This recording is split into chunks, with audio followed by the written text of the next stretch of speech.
तर ही तीन दृश्य आपण या ठिकाणी पाहतोय की उद्धव ठाकरे यांनी आपल्या मतदानाचा हक्क बजावला, तसंच मुख्यमंत्री एकनाथ शिंदे यांनी देखील मतदान केलेलं आहे।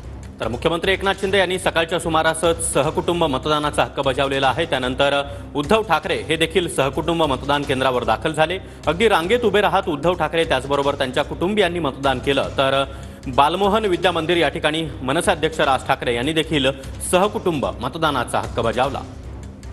तर महाराष्ट्रामधल्या राजकारणातले सगळ्यात प्रमुख असे हे तीन चेहरे मुख्यमंत्री एकनाथ शिंदे, उद्धव ठाकरे आणि राज ठाकरे यांनी आपला मतदानाचा हक्क या ठिकाणी बजावलेला आहे।